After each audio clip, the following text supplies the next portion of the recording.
Вы смотрите «Актуальное интервью», в студии Валерия Наумова. Здравствуйте. В Якутске проходят образовательные курсы по подготовке пилотных школ к развертыванию школьного инициативного бюджетирования в республике. Для оказания содействия прибыли эксперты из Москвы. Гость студии Владимир Вагин, руководитель Центра инициативного бюджетирования научно-исследовательского финансового института Минфина России. Владимир Владимирович, здравствуйте. Добрый день. Конечно же, вначале хочется спросить, что это такое инициативное бюджетирование в России, как оно развивается и чем оно интересно регионам? Самое простое значение инициативного бюджетирования – это участие граждан в бюджетных решениях. Если у гражданина есть какая-то проблема местного значения, с которой он сталкивается каждый день, и он готов принять участие в решении этой проблемы, то государство за счет государственного, федерального и чаще всего регионального бюджета предоставляет такую возможность. В Республике Саха-Якутия очень широко известна программа поддержки местных инициатив, одна из самых известных практик инициативного бюджетирования.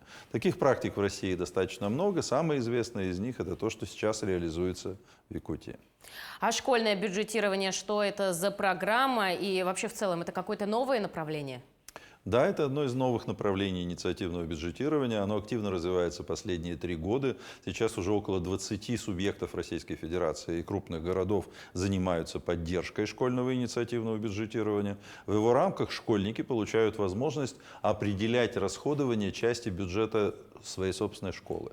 У нас есть отдельные школы, в частности в Калининградской области школа будущего, которая до 10% своего бюджета выделяет на те проекты, которые были инициированы школьниками. А есть ли какое-то отличие вот школьного бюджетирования от взрослого? Или имеют ли они какие-то общие принципы? Принципы, конечно же, общие. Это действительно непосредственное участие и школьников, и граждан в принятии бюджетных решений, в обсуждении, в реализации, но есть и много отличий. Отличия заключаются в том, что школьное инициативное бюджетирование происходит в школах, в образовательных организациях. И мы, безусловно, понимаем, что нам надо найти место для школьного инициативного бюджетирования в образовательном и воспитательном процессе. И вот та концепция, которую подготовил наш центр, и та работа, и та модель, которую мы сейчас реализуем в разных субъектах федерации, она как раз и предполагает, что мы нашли место школьному инициативному бюджетированию в воспитательной работе в школе. Вы запускаете новую программу «Школьное инициативное бюджетирование в Якутии». И вы разработали спецпрограмму для нашего региона. Конечно, мы хотим, чтобы вы рассказали подробнее об этом. Сегодня весь день идет образовательный интенсив, который позволяет школьникам из 8 школ города Якутска, педагогам из этих школ, волонтерам, которых вчера мы начали обучать, пройти полностью весь цикл инициативного бюджетирования от начала до конца. Что включает в себя этот цикл? Информирование школьников о том, что такое инициативное бюджетирование. Дальше поиск проектных идей. Обсуждение проектных идей, их презентация. Обязательно при этом является не просто выдвижение каких-то абстрактных идей, которые неизвестно за чей счет будут профинансированы, а только тех проектов, которые реально посчитаны. То есть смета проекта предполагает, что она посчитана очень достаточно точно, как это могут сделать школьники. И в последующем уже это не абстрактный проект, это проект совершенно конкретный, который может быть реализован в школе, и он даст решение тех проблем, с которыми сталкиваются школьники, и одновременно с этим послужит укреплению школьной инфраструктуры. А как долго может длиться вот эта вот данная программа, где вы будете рассматривать сметы школьников, с волонтерами работать? Сколько это по времени? Мы проводим образовательный интенсив на протяжении 3 дней. После этого школы, которые прошли через этот образовательный интенсив, уже самостоятельно в следующем году начинают реализовывать весенний цикл, как мы его называем, школьного инициативного бюджетирования. Мы поддерживаем, консультируем эти школы с тем, чтобы они действительно реализовали полностью весь цикл и дали возможность школьникам, которые выдвинут свои проекты, голосовать за проекты, потому что голосование за проекты – это обязательная часть школьного инициативного бюджетирования. И это очень важно, потому что действительно, пройдя весь этот цикл, школьники начинают по-другому относиться к образовательным организациям, в которых они учатся. Вот мы сегодня уже видим эффекты от школьного инициативного бюджетирования. Появляются школьники, для которых школа не чужая. Они готовы участвовать в том, чтобы вплоть до того, что они готовы ремонтировать классы, в которых они учатся. Это не значит, что мы их заставляем делать. Это значит, что мы им дали самостоятельность, и не обсуждая и выдвигая проекты, которые они хотели бы, чтобы были реализованы, сами к этому приходят. Хотя, если говорить, конечно же, про типологию проектов, надо сказать, что в первую очередь школьники хотят учиться в комфортной школе. Им нужны лаунж-зоны, им нужны оборудованные, значит, рекреационные места, им нужны коворкинги для разных людей, им нужны медиа. Медиа-студии, медиа-лаборатории. Сегодня этих разнообразных медиа-проектов в рамках инициативного бюджетирования выдвигается огромное количество по всей стране. Но медиа – это тоже неотъемлемая часть каждой школы. И, конечно же, когда ее не хватает, школьники, наверное, и ставят в приоритеты.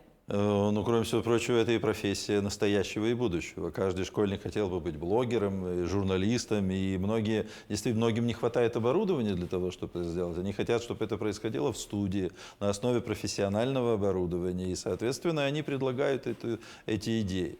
Но возвращаясь еще к тому, как будет происходить в Якутии развертывание школьного инициативного бюджетирования, в следующем году мы предполагаем, что будут реализованы 2 цикла в пилотных школах – весенний и осенний. И каждый год весной и осенью школьники могут выдвигать свои инициативы, проходить цикл. Он где-то порядка 2 месяцев занимает. И по результатам этих 2 месяцев будет появляться все больше и больше школьных проектов. После этапа пилотирования в следующем году подключиться к школьному инициативному бюджетированию смогут уже школы всей республики.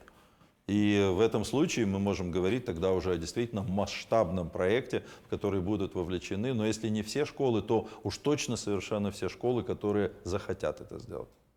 Мы говорим про школьников, но все-таки школьный возраст – это большой диапазон. Да?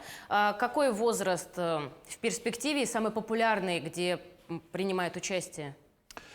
Сегодня, как правило, школьники 7-10 классов принимают участие в школьном инициативном бюджетировании. Старшеклассникам уже не до этого, а начальные классы и средние возраста школьные, они еще не очень хорошо понимают сущность того, что происходит в школьном инициативном бюджетировании. Хотя нам хотелось бы очень, чтобы вовлечение школьников началось с начальной школы, потому что есть сегодня методики, которые позволяют уже и в младших классах обратить внимание школьников на то, как они могут участвовать в принятии тех или иных решений, в финансовой грамотности, в бюджетной грамотности. Это тоже все между собой совмещено. И сегодня инициативное бюджетирование в школах, в частности, является частью большой работы по реализации финансовой и бюджетной грамотности в стране.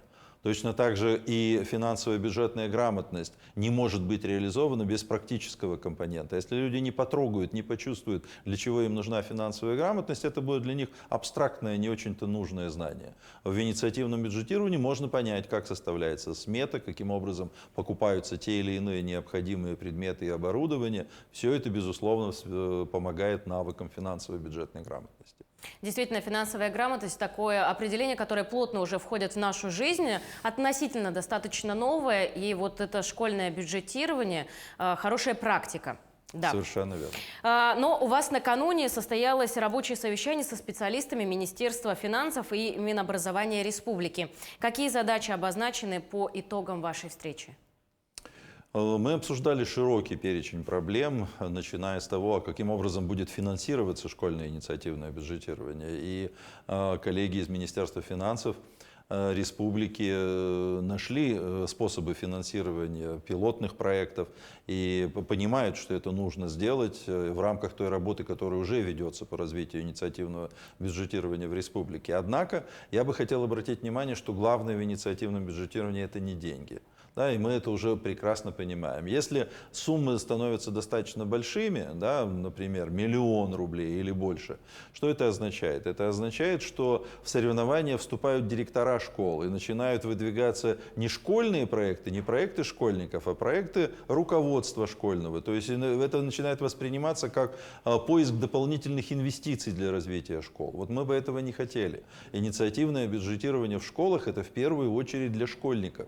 И проекты могут могут быть самые разные. Мы знаем, сегодня в стране есть проекты за 40 тысяч рублей. Великолепные, интереснейшие проекты. Да, есть и проекты, которые стоят 150 тысяч, и их бывает вполне достаточно. Более того, мы совершенно не склонны и не призываем увеличивать размер проектов школьного инициативного бюджетирования. Дети не очень хорошо понимают, что такое деньги вот, стоимостью больше 10-20 тысяч рублей. Да, и чтобы им составить смету проекта, и для этого им очень непросто на самом деле приходится. Это непростая для них работа. Соответственно, начинать надо с малого. Постепенно они придут и к большим проектам, тогда, когда культура появится соответствующая, финансовая и бюджетная. Владимир Владимирович, вы рассказали уже, что в основном сейчас в проектах проекты, которые побеждают, выдвигаются, это какие-то мультимедийные вещи, да? Может быть, на примере других регионов расскажете про интересные тоже проекты, что школьники просят? В прошлом году в рамках 5-го Всероссийского конкурса проектов инициативного бюджетирования мы ввели номинацию «Проекты школьного и молодежного инициативного бюджетирования» впервые.